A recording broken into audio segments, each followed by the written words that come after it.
Scam 1992 एक ऐसी series जिससे आपने और हमने बहुत कुछ सीखा। एग्जैक्टली एक साल पहले लॉन्च हुई थी, आज है उसकी फर्स्ट एनिवर्सरी। इस ओकेजन में हमने स्पेशली बुलाया है अभिषेक कर को और उनसे हम बात करने वाले बहुत सारी ऐसी हिडन स्टोरीज के बारे में, हर्षद मेहता के समय के बारे में जो अभी तक आपको नहीं पता है। कुछ ऐसी इंटरेस्टिंग लर्निंग के बारे में बात करेंगे जो आज भी आपको काफी यूजफुल होने वाली है। देखिए, अगर आपको स्टोरीज पसंद है तब तो ये वीडियो आपको बहुत मजेदार लगने वाला है। अगर आपको स्टोरीज नहीं भी पसंद, पर अगर आप आज के दिन इक्विटी शेयर मार्केट में काम करते हैं, अपने आप को इंप्रूव करना चाहते हैं, तो ये वीडियो आपके लिए होने वाला है बहुत सारी लर्निंग्स के साथ। तो एक भी पार्ट मिस मत करिएगा। तो चलिए शुरू करते हैं आज का डिस्कशन।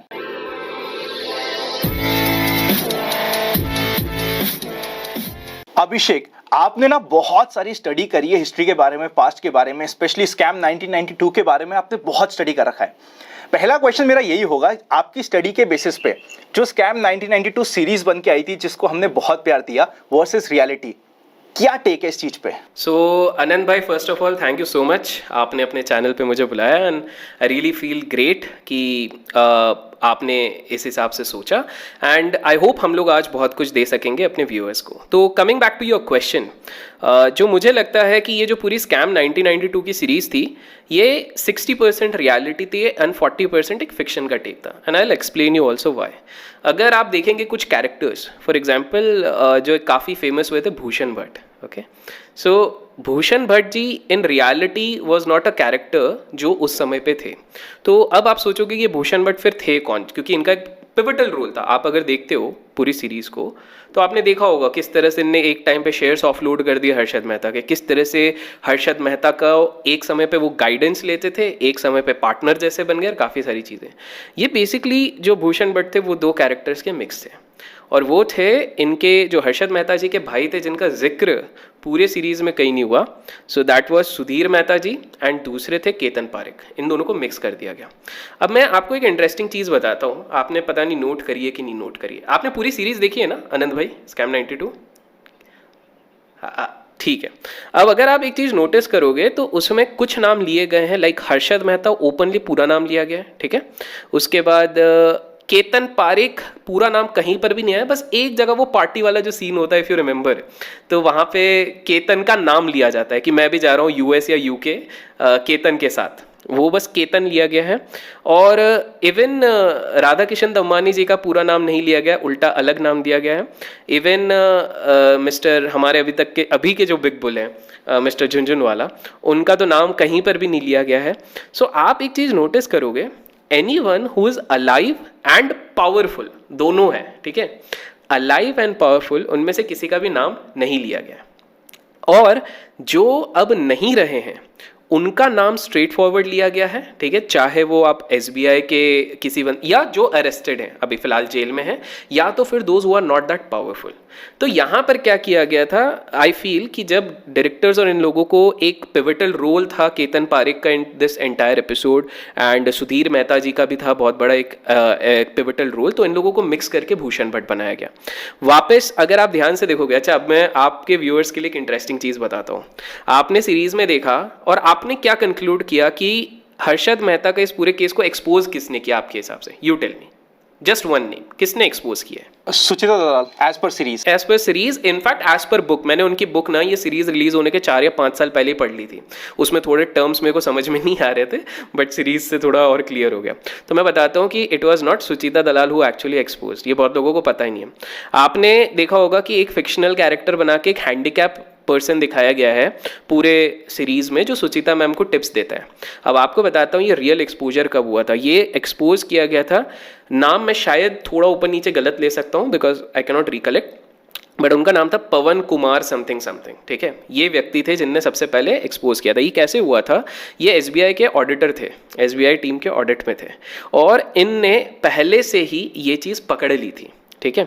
और इन्होंने जाके सीधे अपने जो डेप्यूटी मैनेजर थे SBI के, उनको जाके ये कहा था कि बॉस इस तरह की डिस्क्रिपेंसीज दिखी हैं and this is from one of our major clients mister Harshad Mehta and आपका इस पे क्या कहना है. Now because the top officials were also bribed by mister Mehta, उस समय पे उनको भी ब्राइब दी गई थी, तो इनने सीधे थ्रेटन करना शुरू कर दिया इस ऑडिटर को, कि इंटरनल ऑडिटर थे, तो उनको बोला कि देखो आप सीधे सीधे, मतलब ये कुछ दिन तक ड्रामा चला था कि बेटा तुम कहीं पे कुछ ये चीज़ रिवील नहीं करोगे, you are not going to tell anyone, ऐसा कुछ नहीं हुआ है, जस्ट शट इट डाउन. अब उनको एक चीज़ समझ में आ गई कि ये बंदा ना मैन ऑफ, वो बोलते हैं ना एक व्यक्ति होता है ना आनंद भाई मॉरल्स का, कि कुछ भी हो जाए मैं झूठ नहीं बोलूँगा, समथिंग लाइक दैट.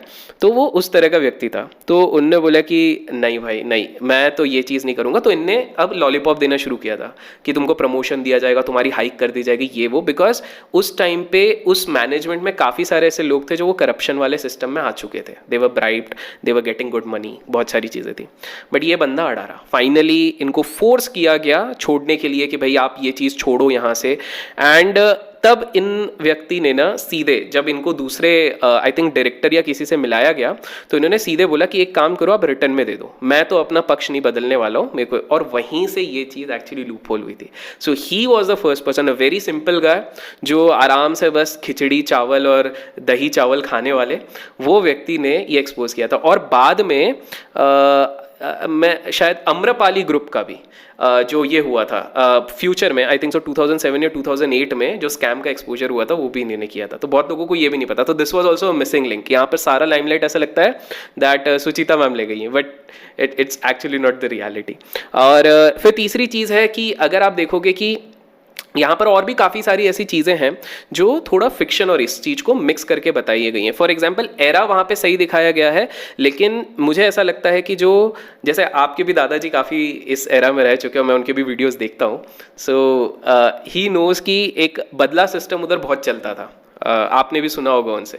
तो वो मेरे हिसाब से ठीक है, कभी कभार क्या होता है अपन को सीरीज़ बनाते वक्त थोड़ा मसाला डालना पड़ता है, तो उस हिसाब से वो थोड़ा मिसिंग था. बट वो होता तो और थोड़ा ओरिजिनलिटी आ जाती है. नेक्स्ट चीज़ ये था कि Harshad Mehta was a very intelligent person, जैसा दिखाया गया है, इंटेलिजेंट, वाइज, क्लेवर, अदरवाइज इतना बड़ा पुल ऑफ करना आसान नहीं था.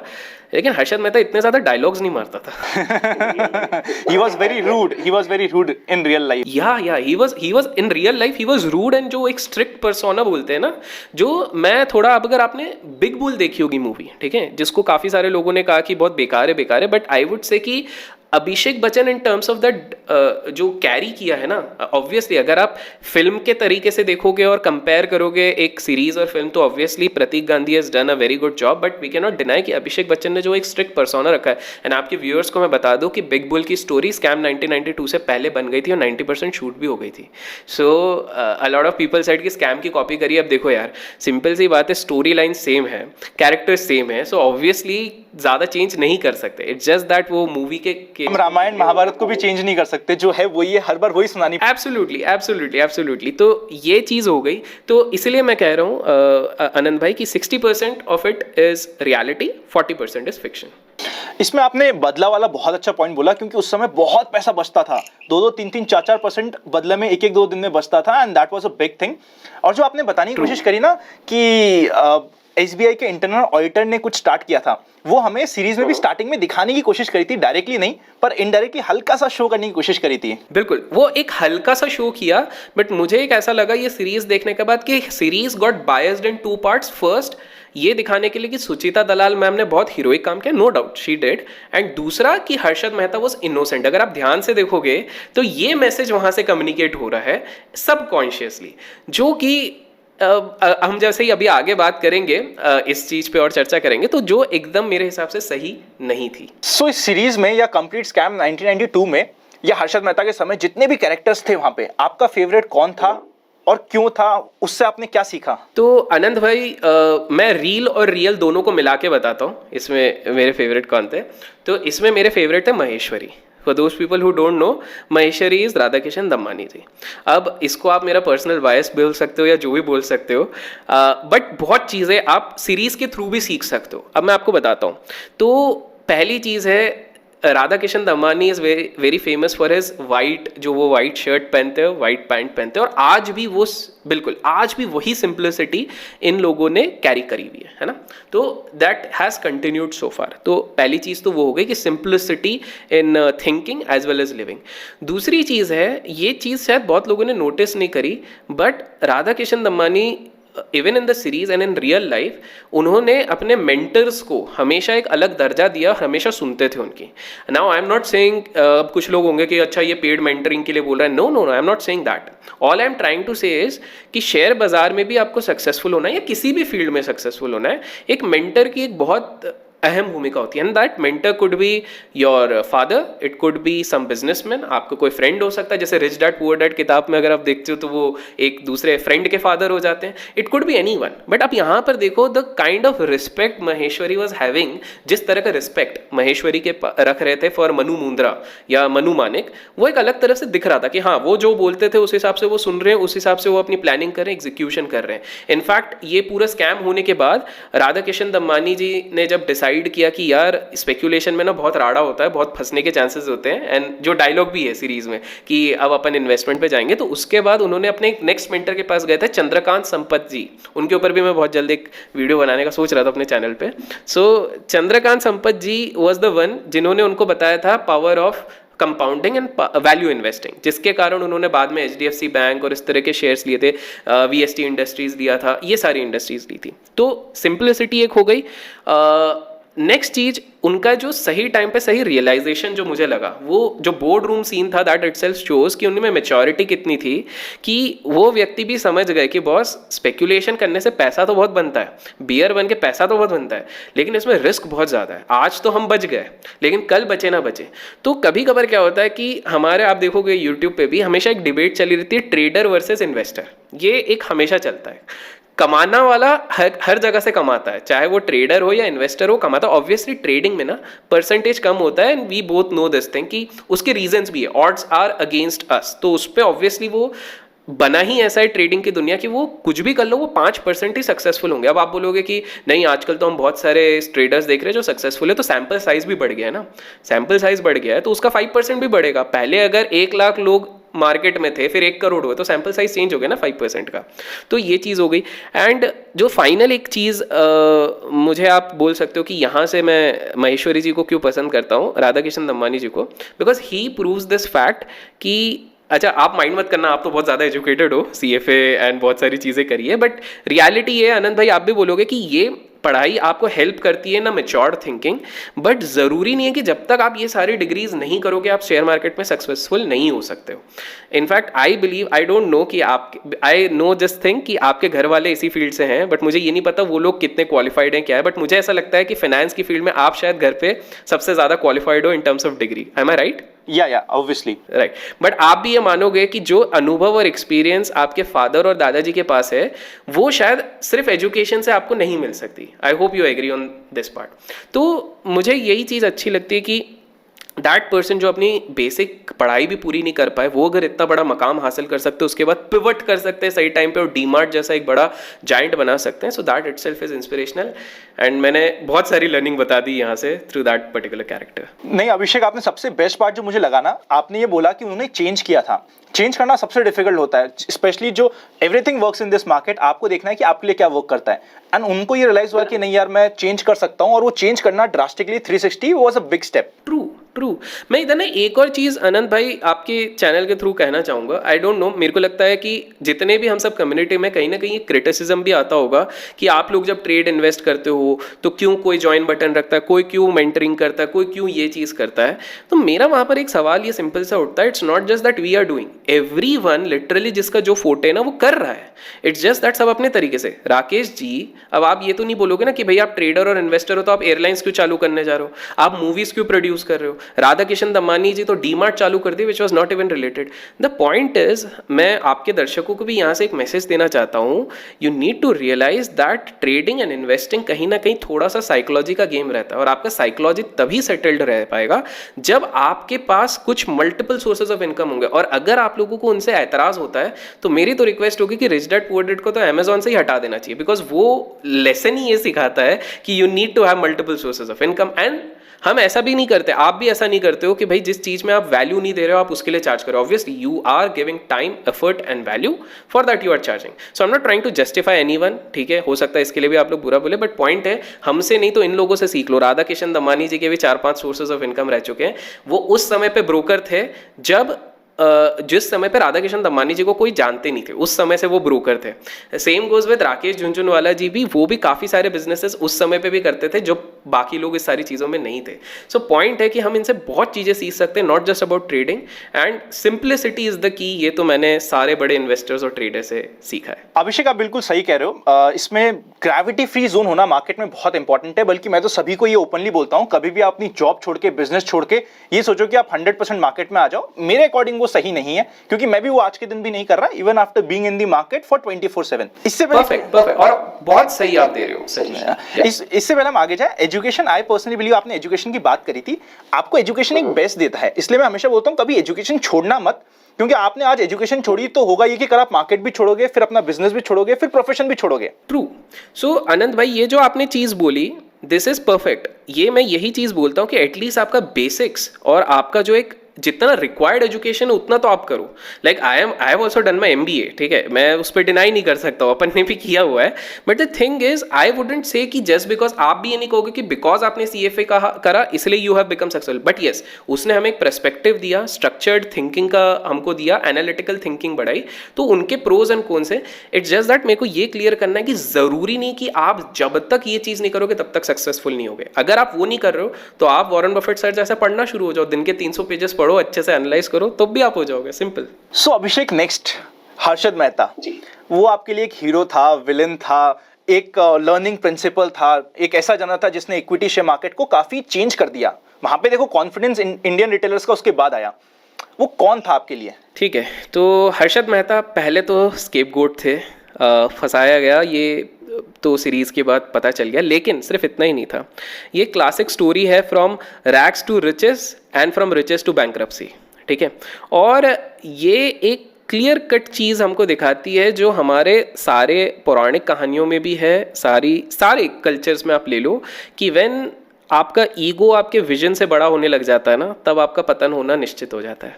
और ये चीज़ हमने रावण के केस में देखी है, ये चीज़ इनके केस में देखी है, ये चीज़ हर उस बड़े बिजनेसमैन जो आज नहीं तो कल गिरा है, या कोई सेलिब्रिटी भी गिरा है. जैसे एक एग्जांपल देता हूँ, सेलिब्रिटी की बात करें, अक्षय कुमार जी पे एक बार बीच में बहुत ईगो आ गया था कि यार मैं किंग हूँ, मेरे आगे कोई नहीं चल सकता, ऐसा करके. और उसी के बाद उन्होंने बैक टू बैक 18 या 20 कुछ ऐसे back to back flop movies दी थी, आपको शायद याद होगा, एक बहुत बैक टू बैक दी थी. And then he realize he became humbled enough कि नहीं भाई, अपन, उनने खुद पे गाने भी लिख दिए थे 2-3 कि मैं Akshay Kumar something like that, ऐसा. तो ये तीसरी चीज थी. अब बात करते हैं, आपने एक क्वेश्चन पूछा हीरो या विलन, ठीक है. अब देखिए, हीरो ये ना एक रिलेटिव क्वेश्चन है. रिलेटिव मतलब सबके लिए एक अलग मीनिंग होगा. मैं एग्जांपल देता हूँ, अगर फेक रिसिप्ट्स या फेक BR बना के सक्सेसफुल होना आपके लिए सक्सेसफुल है तो वो आपके लिए हीरो है. अगर ऑफिशियल्स एंड पॉलिटिशियंस को ब्राइब करके ऊपर जाना, भले ही आप किसी भी चीज़ से उसको जस्टिफाई करो, लेकिन अगर वो आपके लिए सही है तो फिर वो हीरो है. अगर दूसरों के पैसे पे बिना उनकी परमिशन लिए ट्रेड करके खुद के लिए पैसा बनाना आपके लिए सही है तो फिर वो आपके लिए हीरो है. आई एम टॉकिंग अबाउट जो SBI का पैसा लेके, बैंक ऑफ कराड़ का पैसा लेके, ये सारा लेके करना है. तो अगर ये सारी चीज़ें आपको नॉर्मल लगती हैं तो अच्छा, आप में से कुछ लोग बोलेंगे कि तब तो बाकी लोग भी करते थे, फेक रिसिप्ट कोई नहीं करता था उस समय पे, मैं आपको बता दूं. और दूसरी चीज़ थी कि ये तो वही बात हो गई है ना कि बाजार में 10 लोग मर्डर कर रहे हैं, 9 लोग बच जाते हैं, इसका मतलब वो एक बंदा भी इनोसेंट है. I mean that is not right, that's my perspective. I know इस पर काफ़ी ज़्यादा लोग थोड़े वो भी होंगे, बट मोस्ट इंपॉर्टेंट चीज़ है कि if Harshad Mehta was not there तो शायद आप और मैं आज ये कन्वर्जेशन नहीं करते, शायद फाइनेंशियल वर्ल्ड इंडिया में थोड़ा और आता, आज नहीं तो कल आता, लेकिन उतना ज़्यादा लाइमलाइट में नहीं आता और थोड़ा पुशअप हो जाता, पुश डाउन हो जाता. तो मेरे हिसाब से if you really ask for me, he was not a hero, but definitely एक बंदा जिसमें बहुत साहस था. लेकिन वो ये सिखा गया कि साहस के कारण आप अहंकार लेके ब्लाइंड मत हो जाओ. वो एक ऐसा व्यक्ति था जो चाहता था कि बाजार कभी गिरे ना, ये सारी चीज़ें. लेकिन मेरा एक सिंपल सा पॉइंट, अच्छा काफ़ी लोग बोलते हैं कि अगर हर्षद मेहता जिंदा होता, आपने सुना होगा ना कि हर्षद मेहता जिंदा होता तो मार्केट आज ये होता एंड कभी गिरता नहीं. पर मैं एक सिंपल सा बताता हूँ, एट द एंड बाकी इंडस्ट्रियलिस्ट के साथ जब हम कंपेयर करते हैं, ऑब्वियसली सब ने 19-20 कुछ ना कुछ किया है, स्केलेटन सबके उसमें, बट आप देखोगे कि बाकी लोगों ने कुछ एक एडिशनल वैल्यू क्रिएट करके दिया है। Harshad Mehta in any case आज नहीं तो कल वो फंसता, क्यों? क्योंकि वो आधे तो फेक बैंक रिसिप्ट्स फैला रहे थे ना, तो आज नहीं तो कल कोई SBI नहीं तो कोई दूसरे बैंक, दूसरी नहीं तो तीसरे बैंक ये खाता खोलती, बिकॉज वो एक लूप में चल रहे थे और उनका अपने ग्रीड पे कंट्रोल नहीं था, तो कहीं ना कहीं वो चीज़ फंसते। तो मेरे लिए honestly he was a person who has an exceptional story but definitely not a hero. और अगर आप उनको हीरो समझते हैं तो बेसिकली आप ये कह रहे हैं कि हाँ, हम अगर फेक काम भी करें, भले ही उससे सक्सेस मिले, हम भले ही किसी को करप्ट करें तो भी सही है, तो फिर वो आप उनको हीरो मान सकते हैं। Otherwise technically he is not a hero. बिल्कुल, पॉइंट तो सही है अभिषेक आपका। इसमें एक पॉइंट ना हर्षद मेहता ने कोर्ट में बोला था, उन्होंने कहा था कि अगर बाकी सारे लोग गन लेके मेरे से सामना करने आएंगे तो मैं कोई तलवार लेके तो लड़ने नहीं जाऊंगा। तो उस पर क्या टेक है? तो अब मैं एक सिंपल से कहता, तो देखो ये हमको भी पता, आपको भी पता है कि उस टाइम सिचुएशंस कुछ ऐसी होती थी कि पीपल वर फोर्स्ड, बट हम ये चीज़ डिनाई नहीं कर सकते हैं कि हर्षद मेहता को जो चीज़ लेके डूबी ना वो ईगो ही थी, क्योंकि उनके पास मौके थे बचने के, एक नहीं, दो नहीं, तीन। अश्विन जो उनके ब्रदर थे वो बार बार उनको कह रहे थे कि भाई बहुत हो गया, अभी और ज़्यादा नहीं, और ज़्यादा नहीं। पर आप अगर ध्यान से देखोगे ना, it was his ego that actually made him fall like this thing. तो अगर वो गन वाली बात भी बोलते हैं तो इसमें भी गलती उन्हीं की है। कैसे, अब मैं बताता हूँ कि आप देखो बाकी सारे चाहे बेयर कार्टेल हो या जो भी हो, दे वर स्मार्ट, कोई भी शो ऑफ नहीं करता था। और अनंत भाई, ये आज के टाइम पे भी और पौराणिक काल से ये चीज़ लागू होती है, जो व्यक्ति सबसे ज़्यादा शो ऑफ करता है ना, मेरे पास ये बंगला, ये गाड़ी, ये वो है, आपको एक चीज़ समझ में नहीं आती है कि लोग आपसे प्रभावित नहीं हो रहे, आपकी चीज़ों को देख के प्रभावित हो रहे हैं। और जितने लोग आपके लिए खुश नहीं होंगे उससे ज़्यादा आपसे जेलस होंगे, और ये जेलसी ये होती है जो आपके पीछे लोगों को पड़वा देती है। आप खुद सोचो, कल एक, जब हम ये रिकॉर्ड कर रहे हैं, कल एक पिक्चर आई थी नरेंद्र मोदी जी के साथ राकेश झुनझुनवाला सर की, ठीक है? उसमें काफ़ी लोग बोले अरे राकेश झुनझुनवाला जी ने इतना सिंपल पहना, कितने सिंपल है। राकेश झुनझुनवाला के पास बहुत सारी गाड़ियाँ, करोड़ों वाली गाड़ियाँ हैं, 300-400 करोड़ के उनकी घर हैं, जुहू के पास है, अपना लवासा के पास है, उनके लोनावला के पास है, उनके बड़े बड़े 300-400 करोड़ के घर हैं। हाँ बिल्कुल बिल्कुल, मतलब जो आप और मैं सोच नहीं सकते इस तरह के हैं। बट द फैक्ट इज उनको ये, वो स्मार्ट है, उनको ये हिस्ट्री पता है कि ज़्यादा दिखावा नहीं करना है। हम सबको पता है, फोर्ब्स में जाके एज ऑफ नाउ हम जाके देख सकते हैं $5.4 बिलियन के नेटवर्थ है। मुकेश अंबानी जी के बारे में भी हर कोई जानता है, but you will never find Mukesh Ambani ji reels पे जाके बना रहे ये देखो मेरा एंटीला, ये देखो मेरा घर। Obviously media covers, but he wouldn't come over here and से ये वाली चीज़ है। तो फैक्ट यही है कि जो एक इंग्लिश में कोट भी है ना कि show off is the fools definition of glory, इस तरह से एक चीज़ है, विच इज़ एक्चुअली करेक्ट। मतलब आप जितना हम्बल रहोगे, जितना डाउन टू अर्थ रहोगे। राधा किशन दम्मानी जी बहुत सारा डोनेशन भी करते हैं, बहुत लोगों को ये भी नहीं पता है, ठीक है? राधा किशन दम्मानी जी के पास भी प्रॉपर्टीज़ वो लेते हैं, हम लोग कुछ करोड़ में लेते हैं, वो सीधे 1000 करोड़ में जाके ले लेते हैं प्रॉपर्टीज़। मतलब अभी रिसेंटली उनने 2-1-3 महीने पहले लिया था। सो पॉइंट है कि हर्षद मेहता अगर उस दिन, मैं मतलब ये मेरे हिसाब से इन्होंने बहुत बड़ा ब्लंडर कर दिया था। हर्षद मेहता अगर उस पर्टिकुलर दिन पे अपने लेक्सस लेके SBI के आगे नहीं लगाते तो ये अटेंशन में नहीं आता। हर्षद मेहता अगर अपने शो ऑफ के लिए अजय कायन जी का गाड़ी पहले बुक नहीं करवाते, शो ऑफ कि भाई मेरे पास पावर है, मेरे पास गाड़ी है, तो ये दिन नहीं आता।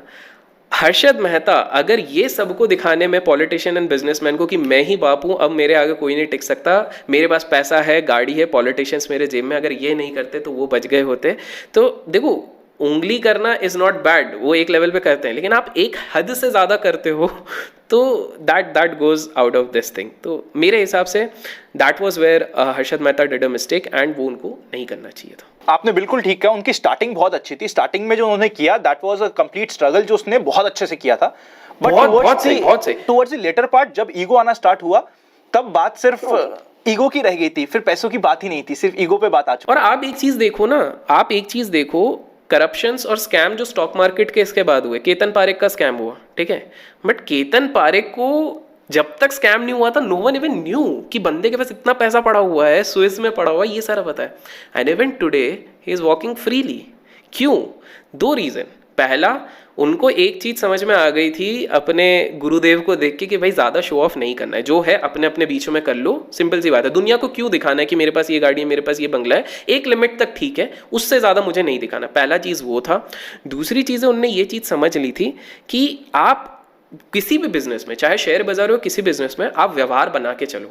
और उन्होंने ना अपने पॉलिटिशियंस के साथ व्यवहार नहीं बिगाड़े। तो I don't want to name any politicians, वरना नोटिसेस आ जाते हैं। काफ़ी लोग बोलते हैं आप कभी कभार नाम नहीं लेते हो क्योंकि नोटिसेस आते हैं, ठीक है। तो हम नाम नहीं लेंगे, बट उनने व्यवहार बनाया और इसलिए उनका ज़्यादा कुछ हुआ नहीं। एक बार लगे, उसके बाद भी वो ऑपरेट कर रहे थे। अभी भी जो भी है कुछ कुछ चल रहा है उनका, जैसा भी है मार्केट में। तो ये हमारे विशेष सूत्रों से पता चला, अच्छा खासा चल रहा है उनका। तो ये वाली चीज़ें हैं। तो पॉइंट है, हम्बल रहते हैं अगर हर्षद मेहता भाई साहब, तो दैट वाज। तो वो एक लिमिट पे ना, वो जो आपने किताब पढ़ी है आनंद भाई, थोड़ा ऑफ द बीट जाएगा लेकिन व्यूअर्स के लिए काम होगा, साइकोलॉजी ऑफ मनी। बिल्कुल पढ़िए, बिल्कुल पढ़िए, अमेजिंग बुक, अमेजिंग बुक, सबको पढ़नी चाहिए। उसमें ना एक चीज लिखा है, you should know when it is enough. वो चीज अगर हर्षद मेहता भाई साहब समझ जाते हैं तो definitely he would have been on a safer side and he would have survived so far. आपने बिल्कुल ठीक कहा। और एंड जब हुआ था ना उस कंप्लीट सीरीज का, वो मुझे बहुत पसंद आया, जो उन्होंने एंड में बताया था कि अपार्ट फ्रॉम फ्यू करोड़ मेरे को रिक्वायरमेंट नहीं थी। तो दैट वाज अ गुड पंच। और ये आनंद भाई देखो, अब मैं एक एग्जांपल देता हूँ, आप भी इससे रिलेट करोगे, मैंने तो किया था, ठीक है। Whenever we made our first $1 million या जो भी अपन ने बनाए, एक जो हमने बेंचमार्क रखा था, हम उसके पहले बड़े एक्साइटेड रहा करते हैं कि यार ये होगा तो ये करेंगे, वो करेंगे, ये करेंगे, वो करेंगे, वो करेंगे। The moment we get that figure ना, हमको, आपको भी हुआ होगा कि यार अब क्या, इट्स लाइक सडनली दैट, हाँ अटेन कर लिया, ये हो गए, एंड देन सडनली हमारा टारगेट चेंज हो जाता है कि चलो अब हम इस पे टारगेट करेंगे, अब इस पे करेंगे, एंड दैट गोज अराउंड। तो मुझे लगता है कि हर्षद, इससे ना एक बहुत इंपॉर्टेंट चीज़ है कि कभी कभार हमको अपनी फैमिली की भी सुन लेनी चाहिए। हर्षद मेहता की वाइफ और उनके ब्रदर उनको बार बार कह रहे थे कि बॉस अब हो गया, अब रुक जाओ। वो रुक गए होते ना अगर वहाँ पे, तो आज हिस्ट्री अलग होती, आज हिस्ट्री, लेकिन वो अगर रुक गए होते तो चीज़ें और भी थोड़ी अलग हो सकती थी। अगर आप ध्यान से सोचो, रेगुलेटर तब पिक्चर में नहीं आते, बिकॉज उसी के बाद सेबी का काम बहुत जोर शोर से चालू हुआ। दूसरी चीज़ है, शायद हमारी जो मार्केट्स है वो उतने मेच्योर नहीं हो पाते, पार्टिसिपेंट्स होते बट ऑपरेशंस बहुत ही ज़्यादा रिग्ड होती, मतलब इट्स लाइक टिप्स पे चल रहे हैं या जो भी चल रहे हैं, मेच्योरिटी नहीं रहती। तीसरी चीज़ ये थी कि वो अगर वो रहते भी ना, मुझे आज भी ये लगता है कि वो बबल कभी ना कभी फटता। रीज़न है बिकॉज आप अगर किसी बॉल को ऊपर फेंकते हो तो आज नहीं तो कल तो नीचे गिरेगा, आप भले जितनी वेलोसिटी से फेंको। और सेम चीज़ हो रही थी, वो कितना कर करके कहीं ना कहीं पूरा, चलो इकोनॉमी का पैसा भी लगा देते, फिर क्या करते, at some point of time even institution अगर बाहर से भी आ जाती वो भी सोचती, बिकॉज FIIs के अंदर ना वो उतना अच्छा दिल नहीं होता, सच्चाई तो ये है। वो एक बटन दबाते हैं, उनका काम अगर हो गया, उनको सिग्नल मिले, वो बटन दबाएंगे, निकल जाएंगे। DIIs अपने अच्छे रहते हैं कि चलो हल्लू हल्लू निकलेंगे, तो वो चीज़ होती तो हु नोज, ये 5-10 हज़ार करोड़ का जो उस समय पे बोलते हैं लॉस था, वो it could have been 1 lakh crore then in that case. तो वो आज नहीं तो कल तो होता। आप ही सोचो ना, वो कहाँ से रिप्लेस करते पैसा, था तो फेक बैंक रिसिप्ट ना, कितना ही शेयर बढ़ा के वो करते। और at one point of time problem क्या हो जाती है, बोथ केतन के केस में और हर्षद मेहता के केस में, कि ये लोग इतना ज़्यादा ऊपर ले जाते हैं कि वहाँ पर आप डिमांड लाना मुश्किल हो जाता है। एक कोई भी रेशनल माइंड भी नहीं लेना चाहता, और नॉर्मल इंसान कितना लेगा, रिटेल कितना ले पाएगा, ले लेके सैलरीड बंदा नहीं ले सकता। तो वो आज नहीं तो कल वो जो वैक्यूम होता ना वो भर जाता, and that is precisely when this kind of collapse happens. हमने हर्षद मेहता के बारे में बहुत बात कर ली, अब एक काम करते हैं, मैं हर एक कैरेक्टर का नाम लेता हूँ, उसके बारे में आपकी क्या लर्निंग है, क्या थॉट प्रोसेस है, आप बोलते जाइएगा। ठीक, let us start with Manu Mundra. So Manu Mundra या फिर मनु मानिक, जो बेयर गैंग के लीडर थे, इनसे एक चीज़ तो अपन ये कर सकते हैं कि भाई शॉर्ट सेलिंग से भी पैसा बनता है, और शॉर्ट सेलर्स का खौफ रहता है बाज़ार में, जो अभी लास्ट 2 साल से नहीं है, वो बात अलग है। सो बट मुझे ऐसा लगता है कि ही was a very dominant figure. अगर आप उनके बारे में थोड़ा सा पता करते हैं, थोड़ा सा ये करते हैं, तो he was a dominant figure. He made good amount of money. उनका बहुत भय चलता था बाजार में, भय इन द सेंस उस समय पे कंपनी के डायरेक्टर्स भी बिना इनके ग्रीन सिग्नल के नहीं बनते थे। अगर अपॉइंटमेंट होनी चाहिए थी, किसी PSU कंपनी में भी होनी रहती थी, तो इनका हाथ चलता था पहले। तो he was very this thing, and no doubt he was a very good person to understand sentiment. वो भाव और सेंटिमेंट दोनों का कॉम्बिनेशन आपको चाहिए शेयर बाजार में सक्सेसफुल होने का। सेंटिमेंट वो बहुत अच्छे से, ऑब्वियसली बिकॉज हर्षद मेहता को गिराया तो बहुत लोगों के लिए वो नेगेटिव है कि भाई नहीं ये तो बुरा इंसान है, ऐसा वैसा करके बेयर मतलब गिराते हैं।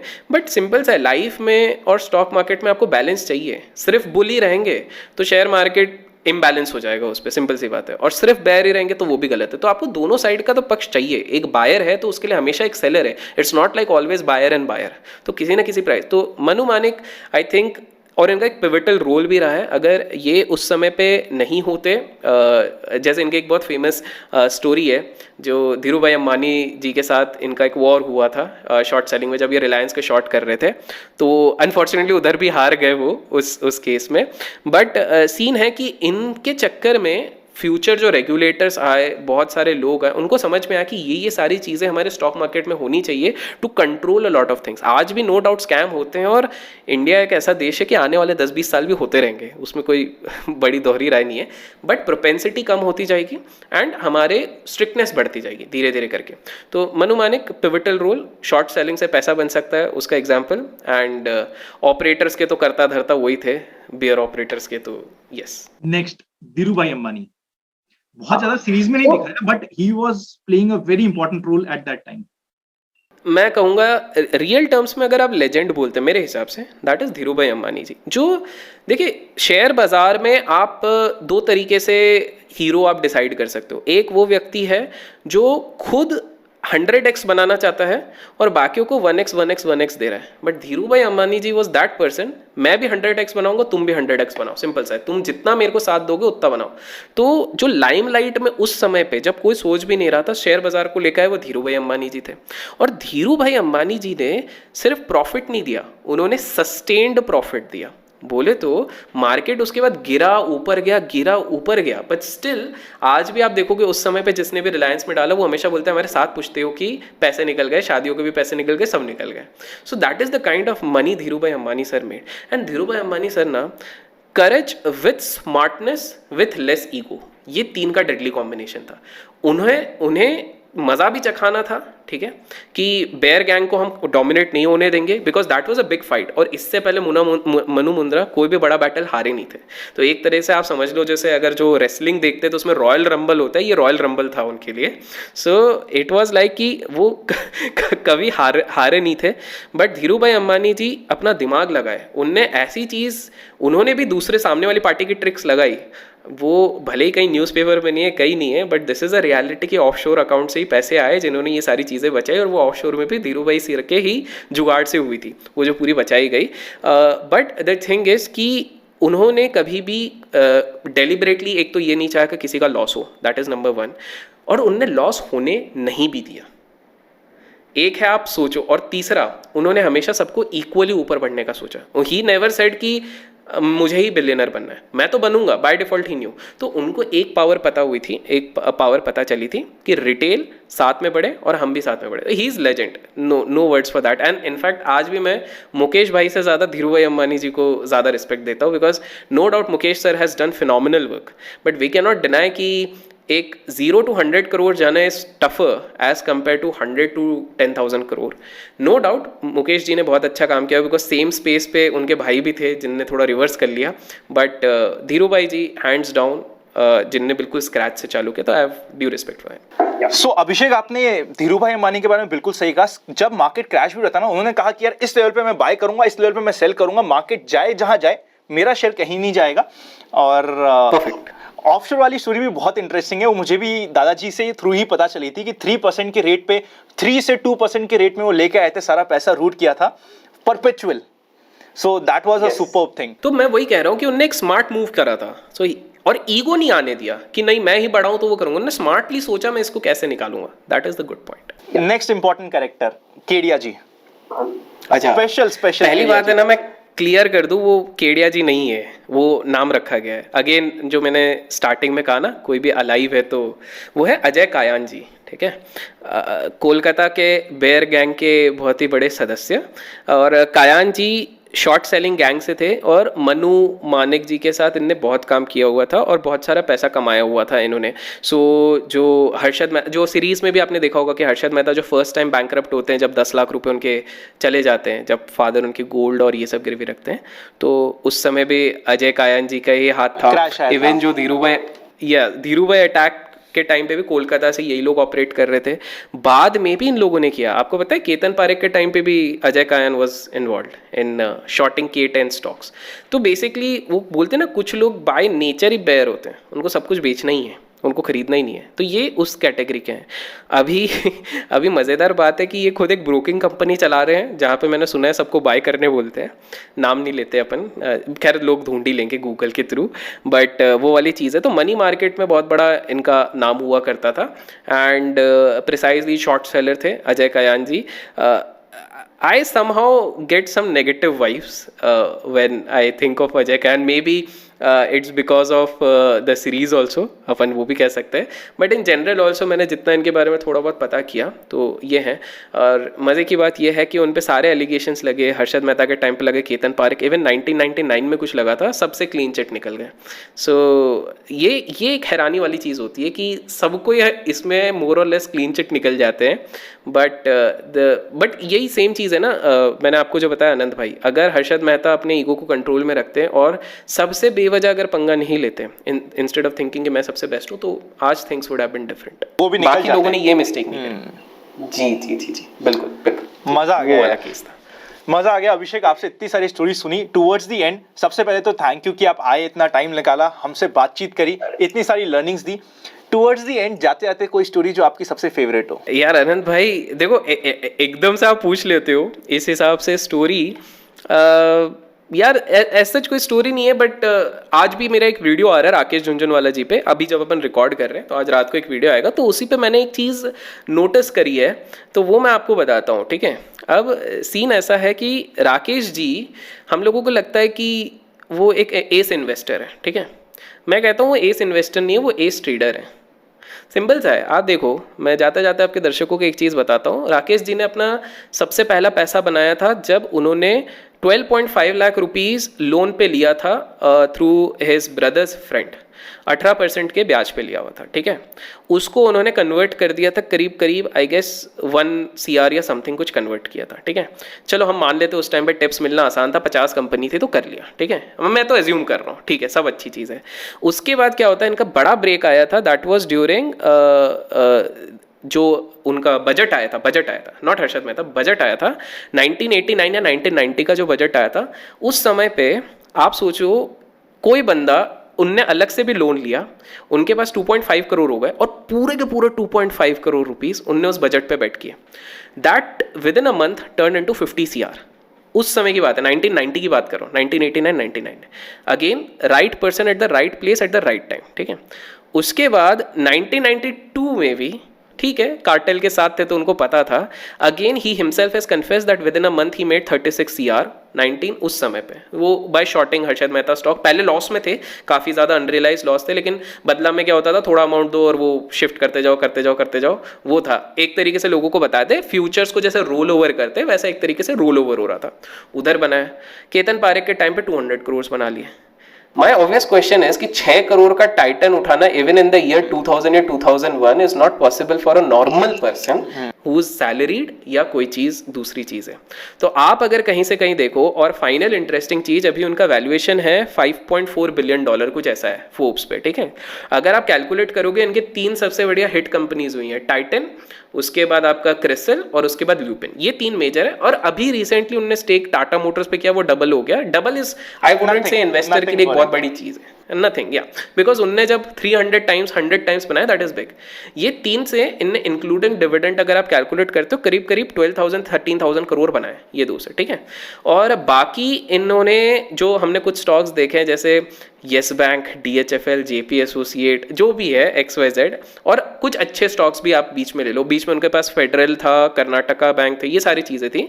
ये सब मोटा मोटी जाके भी ज़्यादा कुछ नहीं बनाया, 5,000 करोड़ के आसपास बनाया मैक्स में बोल रहा हूँ। और इनके जो बाकी एसेट्स भी हैं, बंगला, गाड़ी, सब कुछ मिला दो तो 2-4 हज़ार करोड़ के हैं। मैं तो मैक्स साइड ले रहा हूँ कि भाई 4,000 करोड़ के बंगले और गाड़ी हैं, मैं तो ये बोलता हूँ।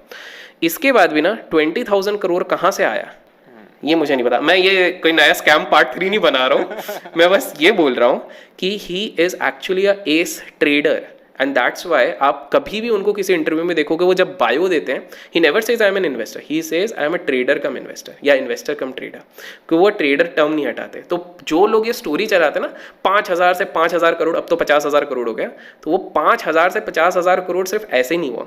ही took leverage, he did trading. So yes, he is a good investor, but more than that, he is a ace trader. मजा आ गया, thank you so much brother. And में आपने ना बिल्कुल एक सोचने पे हम सबको मजबूर कर दिया कि एक बार सोच लो वापस से तुम किसको क्या कहने की कोशिश कर रहे हो. Thank you so much for complete conversation. It was wonderful being a part of this thing, Anand bhai. Thank you so much for inviting.